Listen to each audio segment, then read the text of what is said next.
할렐루야. 네, 오늘도 주의 전에 오신 여러분들을 사랑하고 축복합니다. 우리 하나님의 말씀을 함께 받도록 하겠습니다. 자, 오늘 말씀의 주제는 나무에 달린 자 예수, 갈라디아서 3장 10절로 14절까지의 말씀을 함께 받도록 하겠습니다. 갈라디아서 3장 10절로 14절입니다. 갈라디아서 3장 10절로 14절. 자, 저와 여러분이 오늘 본문 말씀을 서로 교독하시면서 읽도록 하겠습니다. 제가 10절 읽겠습니다.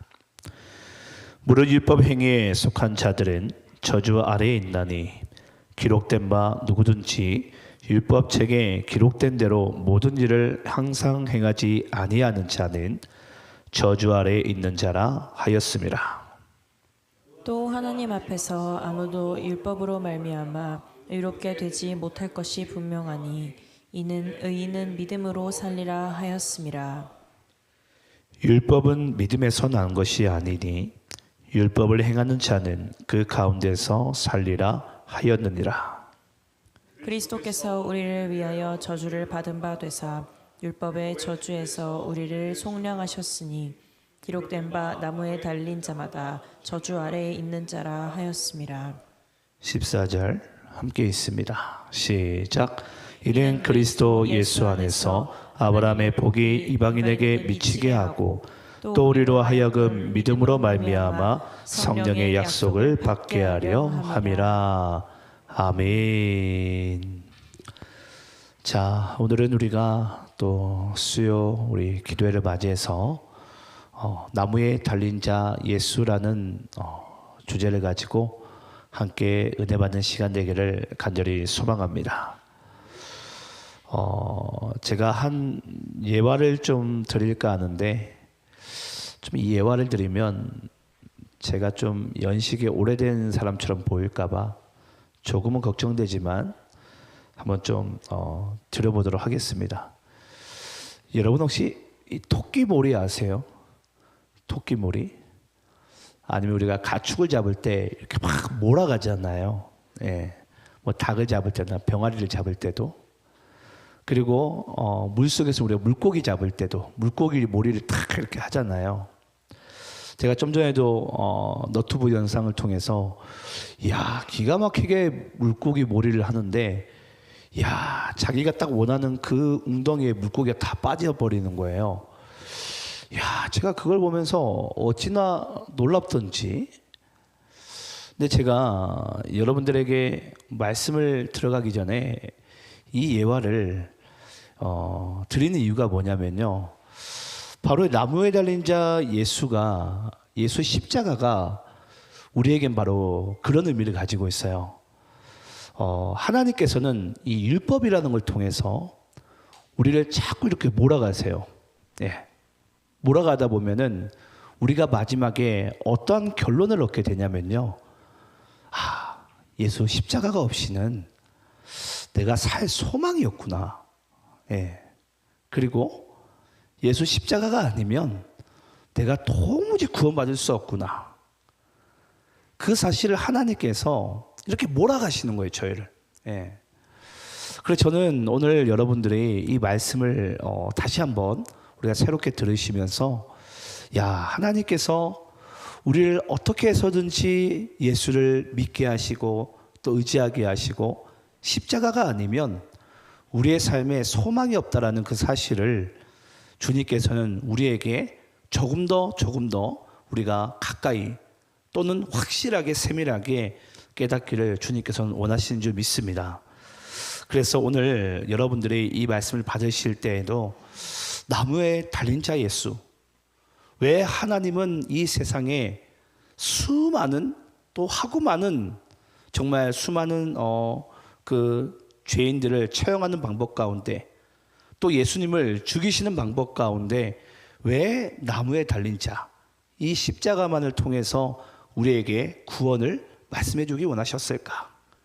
왜 교회에서는 십자가 예수만 외쳐도 그것이 우리에게 매일같이 기쁨이 되고 삶의 소망이 되고 구원의 이유와 목적이 되는 이유가 도무지 그 이유가 무엇일까가 오늘 예배 가운데 저는 더욱더 선명하게 보여지기를 간절히 축원합니다. 우리 한번 성경에서 말하는 십자가의 기원에 대해서 우리 한번 말씀을 좀 보겠는데요. 구약 성경 우리 신명기서 21장 22절로 23절까지의 말씀을 함께 우리 읽어보도록 하겠습니다. 자, 구약 성경 신명기서 21장 22절로 23절입니다. 제가 22절을 읽겠습니다. 사람이 만일 죽을 죄를 범함으로 내가 그를 죽여 나무 위에 달거든 그 시체를 나무 위에 밤새도록 두지 말고 그 날에 장사하여 내 하나님 여호와께서 내게 기업으로 주시는 땅을 더럽히지 말라. 나무에 달린 자는 하나님께 저주를 받았음이니라. 자, 우리 한번 따라해 봅시다. 나무에 달린 자는 하나님께 저주를 받았습니다. 여러분, 유대인들의 입장에서 특히 사도 바울이 사울일 때에도 그 그리스도를 메시아라고 믿기 힘든, 아니 도무지 믿을 수 없었던 그 이유 중에 하나가요, 하나님께서 이 세상을 구원하러 보내신 그 메시아는 최소한 하나님께 저주를 받으면 안 된다는 사실이에요. 여러분 믿습니까? 네. 그들이 가지고 있었던 유대 사상에서는 도무지 이 사실이 이해가 되질 않아요. 아니 어떻게 하나님께 저주받은 백성들을, 죄에 빠진 백성들을 구원을 해야 되는데 어떻게 하나님께 저주받은 자가 우리의 인생에, 우리의 삶에 구원자, 메시아가 될 수 있냐라는 거예요. 여러분, 이 사실은 우리가 보기에는 왜 그걸 못 믿을까? 왜 예수를 못 믿을까? 우리가 지금도 밖에 나가서 예수를 전하고 복음을 전하면 사람들이 이미 듣기도 싫어하잖아요. 전도지를 들고 가까이 가려고 해도 손사래를 쳐요. 시비 걸지 말라고. 예. 근데 여러분, 우리가 정말 예수를 믿고 있지만 안 믿는 사람들이 왜 저렇게 행동을 할까라고 우리가 생각을 하면요, 우리는 그 신비를 조금 더 알아갈 때마다 뭘 알게 되냐면, 내가 믿는 것도 하나님의 은혜이구나. 예. 이 사실이 여러분, 우리가 하나님 앞에 더욱더 선명하게 드러나는 줄을 믿습니다. 저는 제가 처음 예수를 믿을 때요, 하나님께서 저에게 천국과 지옥을 입신시켜 주면서까지 저한테 예수 믿게 하셨어요. 저도 처음에는 왜 나에게 특별하게 이런 일이 벌어질까라고 저는 좀 제가 뭐라고 해야 되죠? 좀 그게 자부심이 있었고 되게 뭔가 제가 특별한 존재인 줄 알았어요. 근데 나중에 시간이 지나 보니까 제가 뭘 알게 됐냐면, 하나님께서 사울이라는 존재를 다메섹에서 만났던 큰 빛으로 임하지 않았더라면 사울이 쉽사리 바울이 될 수 있었을까? 여기서 저를 빗대어 보면요, 만약에 이상철 목사라는 사람이 예수 믿기 전에 그냥 일반적인 사람처럼 너 예수 믿어야 돼 라고 만약에 이야기한다고 내가 예수를 믿을 수 있었을까? 저는 아니었을 것 같아요. 그러니까 하나님께서 오죽이나 고집이 강하고 고지식하고 자기밖에 모르고 자기 세상 안에 갇혀있는 이 저라는 사람을 예수 믿게 하기 위해서는 그 방법밖에 없었을 것 같아요.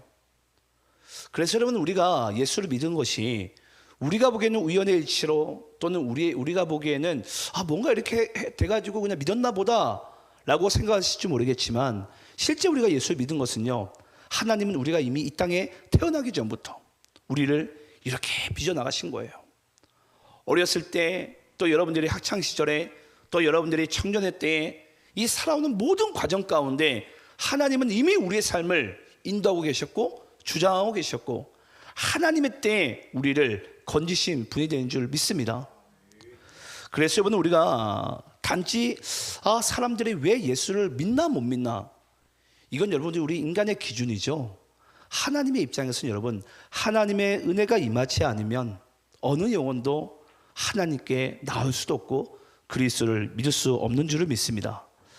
자, 그러면 우리가 먼저 오늘 나무에 달린 자 예수를 알기 위해서는 왜 십자가 나무만이, 또 예수가 왜 거기에 달려야지만이 우리의 구원의 주 메시아가 될 수 있는지를 우리가 알기 위해서는 반드시 율법과 저주에 대해서 먼저 우리가 공부를 해봐야 됩니다. 우리가 좀 그 말씀을 좀 읽기 위해서 오늘 본문 우리 10절을 다시 한번 읽도록 할게요.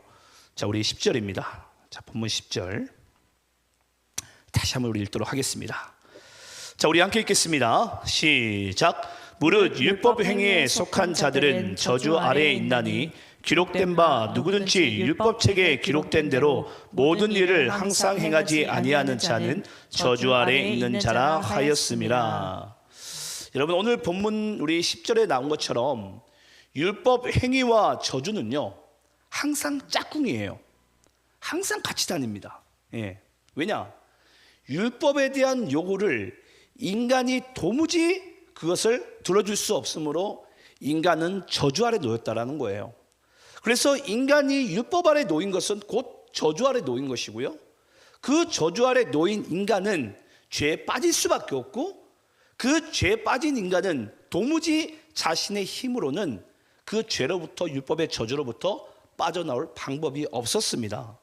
자, 그러면 여러분, 제가 여러분께 그런 말씀 드렸어요. 그러면 하나님께서 왜 도대체 이스라엘 백성들에게 율법을 주셨나? 근데 여러분, 그 율법은 하나님이 이스라엘 백성들에게 주셨습니까? 아니에요. 이스라엘 백성들이 하나님께 원합니다. 우리가 선함을, 하나님의 백성임을, 쉽게 이야기하면 선민 사상을 그들 스스로가 증명해 보이겠다라고. 우리 출애굽기 19장 8절 말씀 읽어볼까요?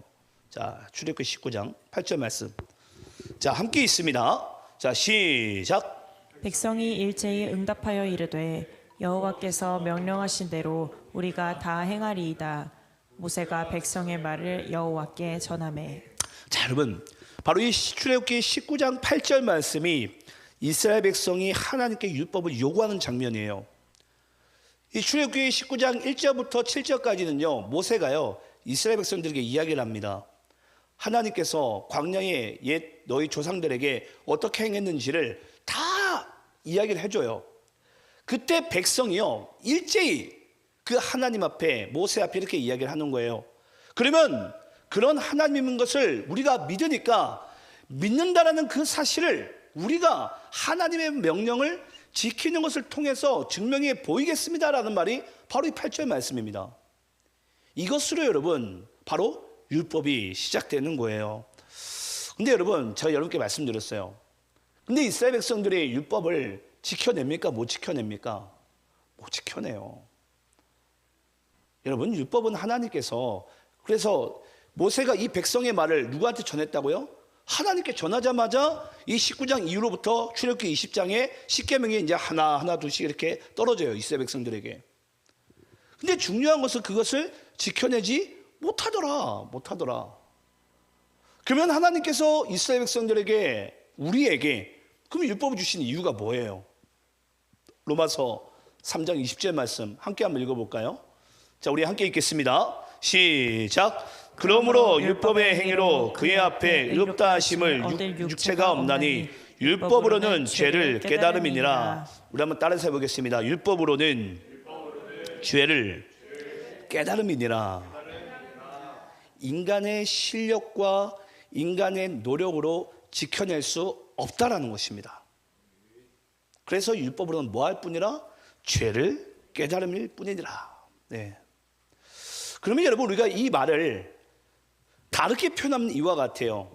그럼 여러분, 율법이, 하나님께서 인간에게 율법을 주기 전에는 인간은 어떤 상태였죠? 죄를 짓고도 죄인인 줄 몰랐어요. 그게 바로 여러분 하나님께서 율법을 주신 이유예요. 아니, 인간이 하나님 앞에 버젓이, 우리 창세기 6장 말씀 이후로부터 하나님께서 지으신 그 딸들을 다 자기의 여자들로 다 삼음으로 말미암아 인간이 육체가 됩니다. 그때부터 여러분, 인간은요 계속해서 죄 가운데 빠집니다. 더 심한, 극심한 죄 가운데로. 그런 인간이 하나님 앞에 버젓이 죄를 짓고도 인간이 뭐 하는 줄 몰랐다고요? 하나님 앞에 죄를 짓는 줄을 몰랐다고요. 죄인인 줄을 몰랐다고요. 그래서 여러분 율법의 첫 번째 기능이 바로 그거예요. 네가 죄인이다. 네. 죄인이라는 사실을 율법이 우리에게 증명해 낸 겁니다. 왜 너희들이 하나님 앞에 죄를 짓고도 죄인인 줄 모르냐는 거예요. 그래서 여러분 지금도 교회나 가정이나 학교나 사회나 할 것 없이 사람들이 뭐 하죠? 타인을, 다른 사람들을 정죄를 하죠. 여러분 사람들이 타인을 정죄하는 이유가 뭔 줄 아세요? 자기가 죄인인 줄을 몰라요. 자기가 죄인인 줄 모르는 사람들이 하는 행동이요, 타인을 정죄하는 행동입니다. 여러분 죄인이 죄인을 정죄할 수 있습니까? 가늠하다 붙잡힌 여자에게 수많은 유대인들이 돌을 들고 오죠. 예수님께서 뭐라고 외치죠? 너희 중에 죄 없는 자가 돌을 치라고 했어요. 돌을 던지라. 근데 우리의 마음 가운데 어떤 마음이 있어요? 여전히 우리의 의로움이 있어요. 나는 죄가 없다. 죄가 없다. 근데 여러분 정말 우리가 죄가 없습니까? 율법이 오고 난 뒤로부터는 하나님께서 모든 인간들에게 우리에게 분명히 말씀하셨습니다. 너희들은 하나님 앞에 모두 죄인이라고. 모든 인류는 죄 가운데 빠져 있다고. 그래서 여러분 율법의 첫 번째 기능이 우리가 죄인이라는 사실을 증명해내고 이 죄에 대한 깨달음인데, 여러분 율법의 두 번째 기능이 여러분 뭔 줄 아십니까? 우리 갈라디아서 3장 24절부터 25절까지 우리 말씀 읽어볼게요. 갈라디아서 3장 24절로 25절입니다. 자, 여러분들이 24절 읽어볼게요. 자, 시작. 이같이 율법이 우리를 그리스도께로 인도하는 초등 교사가 되어 우리로 하여금 믿음으로 말미암아 의롭다함을 얻게 하려 함이라. 믿음이 온 후로는 우리가 초등 교사 아래에 있지 아니하도다. 여러분 24절에 보니까 율법이 우리를 그리스도께로 인도하는 뭐가 돼요? 초등 교사가 돼요. 예. 하나님께서 우리에게 율법을 주고 나니까 내가 죄인이라는 사실이 명확하게 드러났어요. 이건 모든 사람을 포함합니다. 로마서 3장 10절 말씀 가운데 의인은 없나니 하나도 없으니까 이 세상의 모든 인류는 다 죄 가운데 빠졌어요. 여력 없어요. 그러면 여러분 우리는 이제 내가 죄인인 것을 알았어요. 그러면 알고 난 다음에 여러분 그게 끝입니까? 아닙니다. 그 율법은 우리에게 뭐가 돼요? 초등교사. 이것이 여러분 우리가 개역 한글 버전에서는 몽학 선생이라고 그랬어요. 그 율법이 몽학 선생이 되어서 우리에게 초등교사가 되어서 우리를 뭐 한다고요? 그리스도께로 인도하게 한다. 한마디로 예수가 없이는 우리가 구원받을 수 없음을, 죄에서 빠져나올 수 없음을 이 율법이 우리를 그리스도께로 뭐 한다고요? 이렇게 몰아간다고요. 몰아간다고요. 네. 아, 예수가 아니면 내 삶에 소망이 없구나. 근데 여러분 우리가 이 사실 다음에 잘 보세요. 25절에 보니까 믿음이 온 후로는 우리가 이제 뭐 아래 있지 않는다고요? 초등교사 아래 있지 아니한다고요. 초등교사 아까 뭐라 그랬죠? 율법. 그럼 믿음 누굴 얘기합니까? 인격화시켰죠? 예수님이 이 땅 가운데 오신 이후로는 율법이 이제 우리에게 작용할 수가 없다라는 거예요. 네.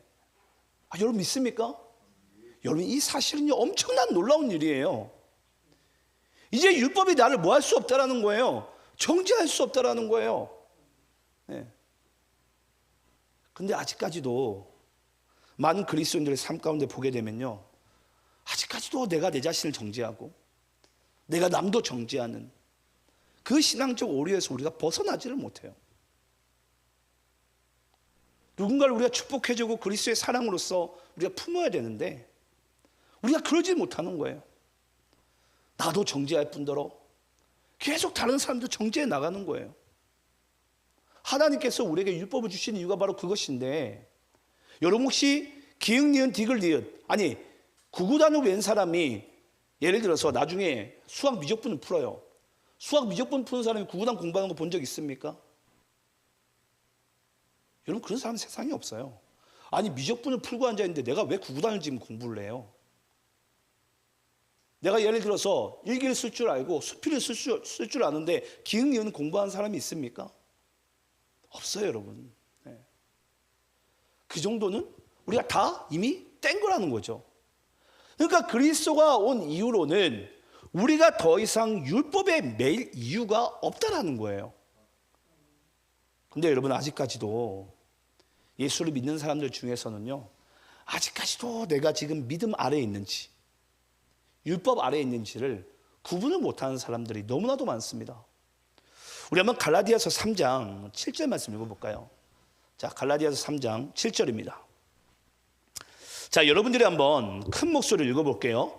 자, 함께 있습니다. 시작. 그런즉 믿음으로 말미암은 자들은 아브라함의 자손인 줄 알지어다. 자, 여러분, 제가 시간을 잠시 들여볼 테니까 이 말이 무슨 말인지 잘 보세요. 그런즉 믿음으로 말미암는 자들은 아브라함의 자손인 줄 알지어다. 여러분, 이게 도대체 무슨 말일까요? 제가 이 말씀을 한참을 들여다봤어요. 이게 도대체 무슨 말일까? 그런즉 믿음으로 말미암는 자들은 아브라함의 자손인 줄을 알지어다. 아, 그러면 아브라함의 자손들은 믿음의 사람들인가?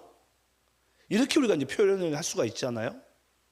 근데 여러분, 우리가 이것을 진짜 하나님의 의도대로 제가 여러분들께 다시 한번 이 구절의 말씀을 설명해 드려볼까요? 자신에게 구원받을 만한 조건이 없거든 하나님의 자녀인 줄 알지어다. 그게 바로 여러분 이 7절 메시지예요. 다시 한번 제가 이 말씀을 읽어볼게요.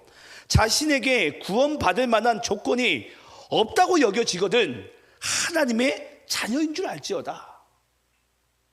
그게 여러분 바로 믿음으로 아브라함의 자손이 됐다는 뜻이에요. 내가 나를 보니까 나는 구원받을 자격이 없어요.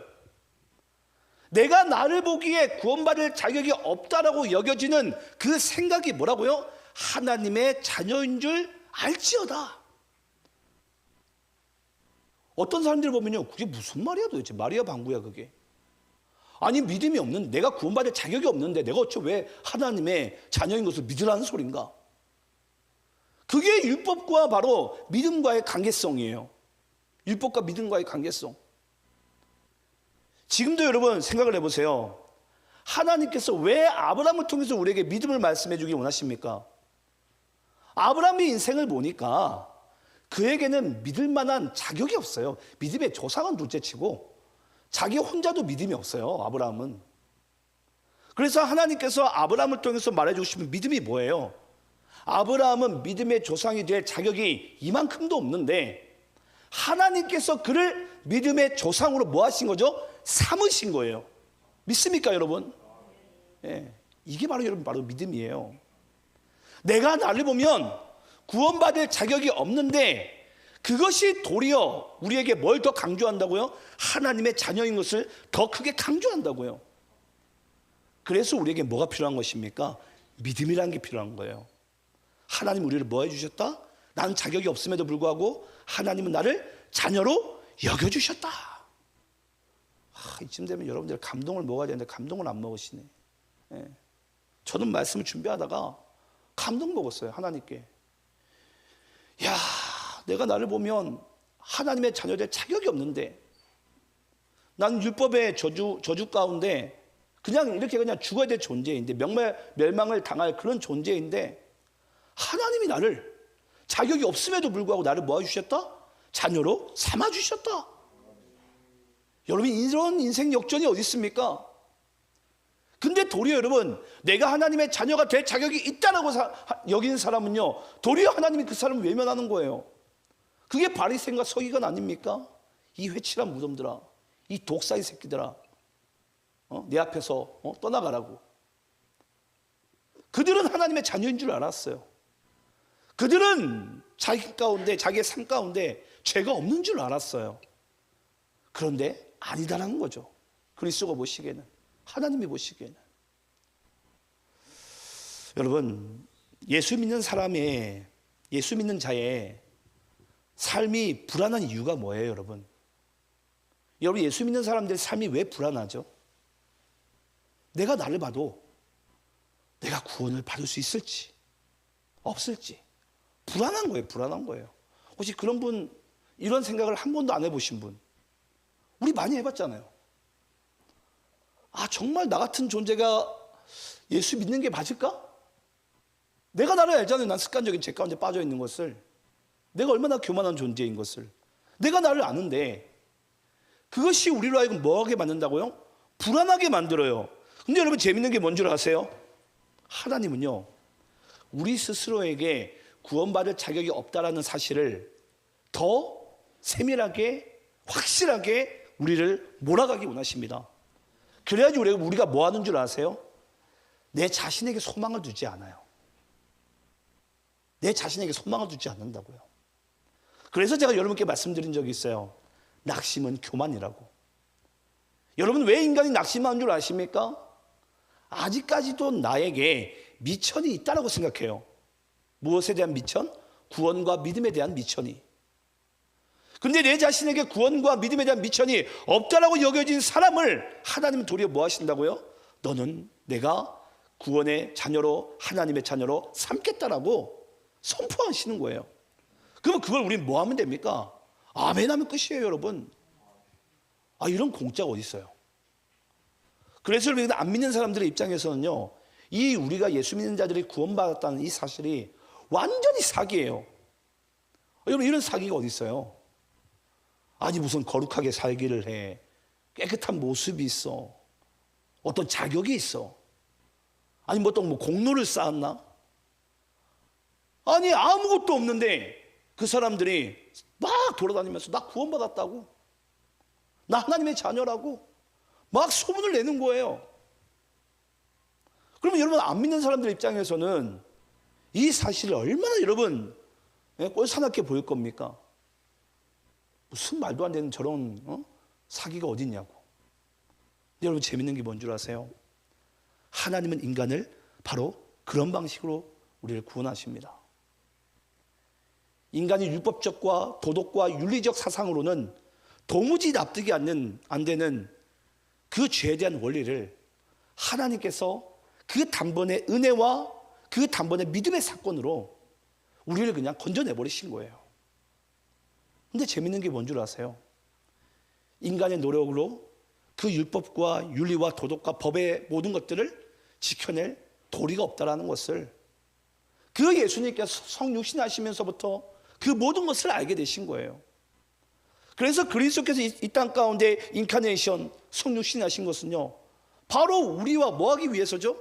동감하기 위해서요. 공감하기 위해서. 인간이 이만큼 연약하구나, 이만큼 연약하구나. 그래서 여러분 예수님께서 뭐 할 수밖에 없습니까? 예수께서 그 골고다 언덕을 그 나무를 지고서 묵묵히 걸어 올라갈 수밖에 없었던 거예요. 왜냐? 인간에게 소망이 없음을 그 죄 없으신 예수님께서 나무를 지고 올라가시면서 아셨던 거예요.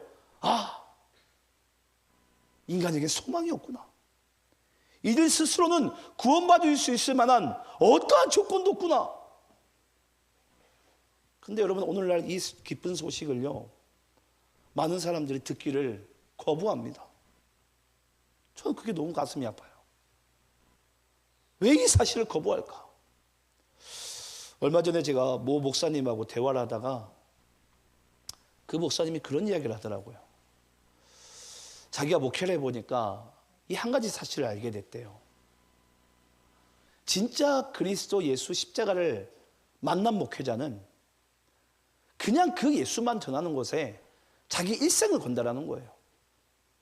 은퇴를 하나, 어떤 상황 가운데 처하나, 그냥 예수 십자가예요. 근데 정말 여러분 예수를 만나지 못한 사람 뭐 하는 줄 아십니까? 이것저것 기웃거리면서요, 이것저것 전합니다. 근데 정말 예수를 만난 사람은요, 그냥 예수를 매일같이 전하고 십자가를 매일같이 전하는데 그 사람 마음 가운데 뜨거움이 있다라는 거예요. 전 여러분들께 말씀드리고 싶어요. 여러분들에게 정말 예수 십자가가 살아있습니까? 이것이 나에게 여러분 저 먼 옛날 2000년의 사건이 아니고요, 이것이 나에게 현재성이 있어야 돼요. 이 십자가의 사건이 현재성이. 오늘도 죄로 넘어지는 나의 모습을 보면서, 오늘도 죄로 인해서 호적되는 수많은 영혼들을 보면서 그 예수 십자가의 사건이 여러분 나에게 현재성으로 있느냐에 따라서 그 마음 가운데 여러분 뜨거움이 있는 것입니다. 근데 이것이 여러분 박물관에 딱 박제되어져 있으면요, 아, 그런 일이 있었지. 아, 예수님? 아이, 만났지. 예. 그게 여러분 에베소 교회이고 라오디게아 교회 아닙니까? 예. 그러니까 그들이 책망을 받을 수밖에 없는 거예요. 다른 게 아닙니다, 여러분. 오늘날 교회를 잘 보세요. 정말 우리가 나무에 달린 그 예수를 바라보면서 어떤 마음을 가지고 있는지, 정말 내가 내 자신으로 보면 자격이 없는 나를 하나님께서 은혜로 저는 그냥 오늘 은혜와 믿음만 생각하면 이 가슴이 벌렁거려요. 야, 어떻게 하나님이 나를 그렇게 사랑할 수 있을까? 네. 제가 얼마 전에 여러분께 그런 말씀 드렸어요. 우리가 원죄를 오리지널 신이라 그러잖아요. 이 오리지널 신이 있기 전에 뭐부터 있었다고 그랬죠? 오리지널 블레싱. 축복이 먼저 있었어요. 은혜가 먼저 있었고요. 믿음이 먼저 있었어요. 그래서 재밌는 게 뭔지 아십니까? 율법은요, 믿음을 완성시킬 수가 없어요. 근데 재밌는 게 뭔지 아세요? 믿음은요, 율법을 완성시킵니다. 이 사실이 우리에게 놀라운 거예요. 예. 그런데도 우리는 자꾸 율법을 통해서 뭐 하려고 그러죠? 내가 하나님을 믿는다는 것을 증명해 보려고 하는 거예요. 완성시킬 수 없는데. 근데 도리어 그 믿음은 하나님께서 말씀하신 율법을 뭐 한다고요? 완성시킨다고요. 그래서 그리스도께서 이 땅 가운데 오신 것은 내가 율법을 폐하러 온 것이 아니라 나는 완성하러 왔노라. 예. 여러분 믿습니까? 우리 한번 오늘 본문 13절 말씀 읽어봅시다. 자, 13절 말씀. 자, 우리 함께 읽겠습니다. 자, 시작. 그리스도께서 우리를 위하여 저주를 받은 바 되사 율법의 저주에서 우리를 속량하셨으니 기록된 바 나무에 달린 자마다 저주 아래 있는 자라 하였음이라. 아멘. 우리 한번 참고 말씀으로 신명기서 27장 우리 1절로 7절까지의 말씀을 한번 교독하면서 읽도록 하겠습니다. 신명기서 27장 1절로 7절입니다. 제가 1절 읽겠습니다. 모세와 이스라엘 장로들이 백성에게 명령하여 이르되 내가 오늘 너희에게 명령하는 이 명령을 너희는 다 지킬지니라. 너희가 요단을 건너 내 하나님 여호와께서 내게 주시는 땅에 들어가는 날에 큰 돌들을 세우고 석회를 바르라. 요단을 건넌 후에 이 율법의 모든 말씀을 그 위에 기록하라. 그리하면 내 하나님 여호와께서 내게 주시는 땅 곧 젖과 꿀이 흐르는 땅에 내가 들어가기를 내 조상들의 하나님 여호와께서 내게 말씀하신 대로 하리라. 너희가 요단을 건너거든 내가 오늘 너희에게 명령하는 이 돌들을 에발산에 세우고 그 위에 석회를 바를 것이며 또 거기서 내 하나님 여호와를 위하여 제단 곧 돌단을 쌓되 그것에 쇠 연장을 대지 말지니라. 너는 다듬지 않은 돌로 내 하나님 여호와의 제단을 쌓고 그 위에 내 하나님 여호와께 번제를 드릴 것이며 7절 함께 있습니다. 시작. 또 화목제를 드리고 거기에서 먹으며 내 하나님 여호와 앞에서 즐거워하라. 아멘. 여러분 신명기서 27장 7절 말씀 보게 되면요, 너희들이 에발산 그 율법을 돌비에 새겨져 있는 그 에발산은 저주의 산인데 너희들은 이 율법을 지키지 못할 것을 이미 알고 모세가 이스라엘 백성들에게 이야기를 한 거예요. 그 에발산은 뭐의 산이라고? 저주의 산이라고. 왜냐? 율법을 지킬 수가 없으니까. 근데 여러분 저주의 산에서 도리어 모세는 지금 뭐라고 이야기를 하고 있습니까? 거기서 여호와 앞에 화목제를 드리고 뭐하라? 여호와 앞에서 즐거워하라. 즐거워하라. 여러분 우리가 그래서 십자가 앞에 마음껏 뛰어노는 거예요. 기뻐하는 거예요. 나의 삶에 어떠한 문제가 있고 죄가 있을지라도 그냥 우린 뛰어노는 거예요. 왠 줄 아십니까? 우리에겐 정으로 다듬지 않는 이 화목제단이 있기 때문이에요.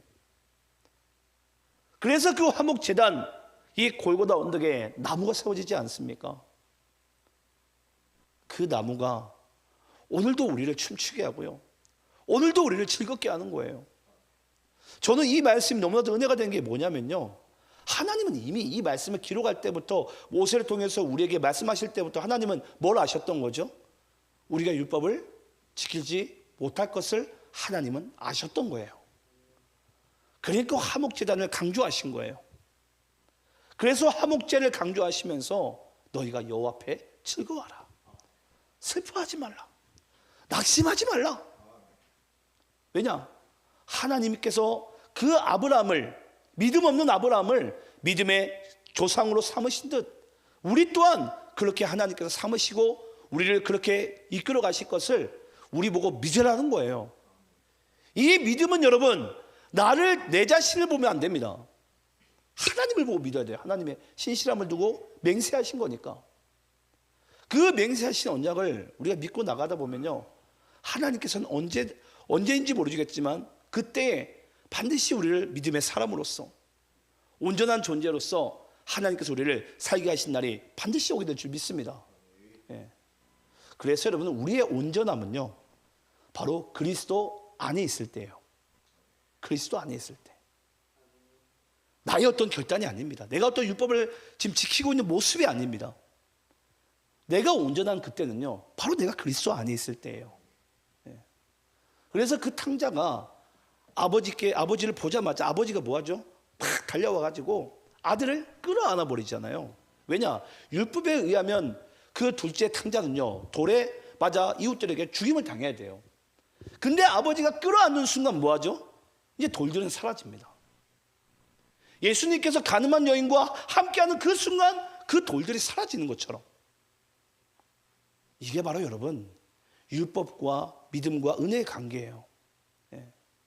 그래서 예수님이 뭐 하신 겁니까? 이 십자가에 달려 죽으실 수밖에 없었던 거예요. 왜냐? 또 다른 가늠한 여인을, 또 다른 죄인들을, 또 다른 도둑질하는 자들을 주님께서는 더 이상 원치 않으셨거든요. 혹여 넘어지더라도 너희 스스로에게 낙심하지 말고, 그럼에도 불구하고 하나님은 자격 없는 나를 구원하실 것을 믿고 나갈 때 그 믿음이 우리의 인생을 변화시켜 나가는 줄 믿습니다. 네. 그걸 우리가 믿었으면 좋겠어요. 하나님이 내 삶을 변화시켜 나가는구나. 나의 노력도, 나의 행위도, 나의 결단도 아니구나. 인간에겐 그런 자격이, 인간에겐 그런 어떠한 모습이 우리에겐 갖추어져 있지 않구나. 그 사실을 하나님께서는 원하신 줄 믿습니다. 근데 여러분, 재밌는 게 뭔 줄 아십니까? 우리 한번 여호수아서 24장 19절 말씀 읽어볼까요?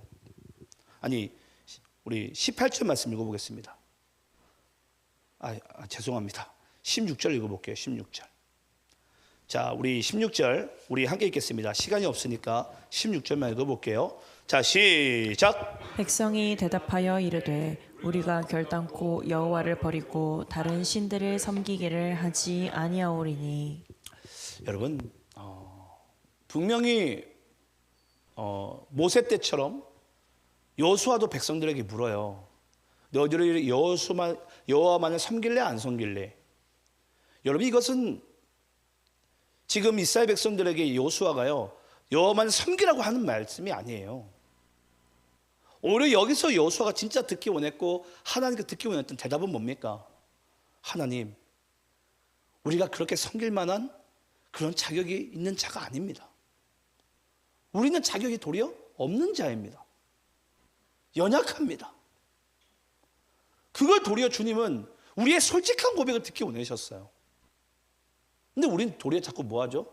내가 지킬 수 있다고, 내가 할 수 있다고.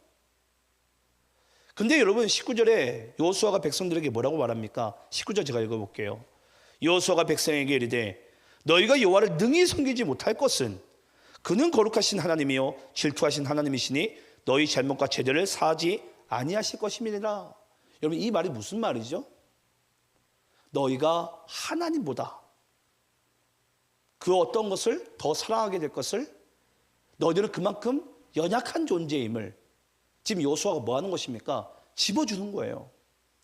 너희들은 왜 너희가 연약하다는 그 사실을 인정하지 않느냐라는 거예요. 인정하지 않느냐.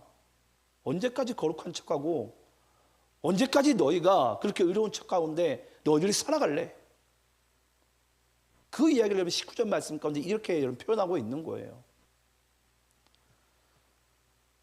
근데 여러분 그럼에도 불구하고 24절 말씀 읽어볼까요? 자, 24절은 여러분들이 읽겠습니다. 시작. 백성이 여호수아에게 말하되 우리 하나님 여호와를 우리가 섬기고 그의 목소리를 우리가 청종하리이다 하는지라. 그래도 불구하고 백성들은 뭐하죠? 우리는 의롭다라는 거예요. 여호수아요, 딴 말하지 마시고 우리는 의롭습니다.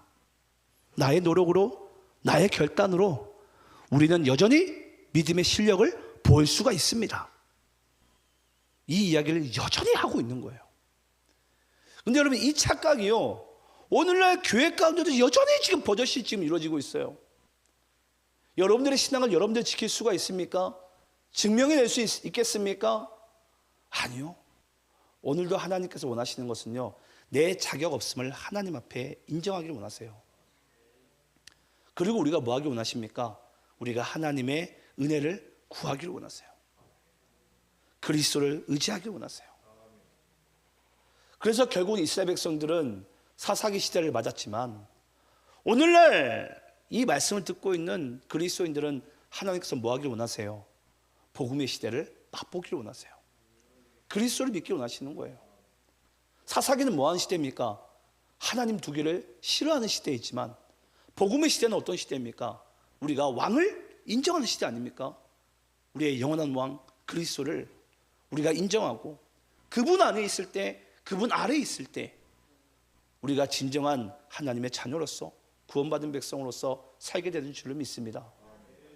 그래서 그리스도께서 이 땅 가운데 나무에 달린 자로서 이 땅 가운데 오심을 저는 우리 모두가 믿고 그 은혜 안에 살아가기를 간절히 축원합니다. 기도하겠습니다.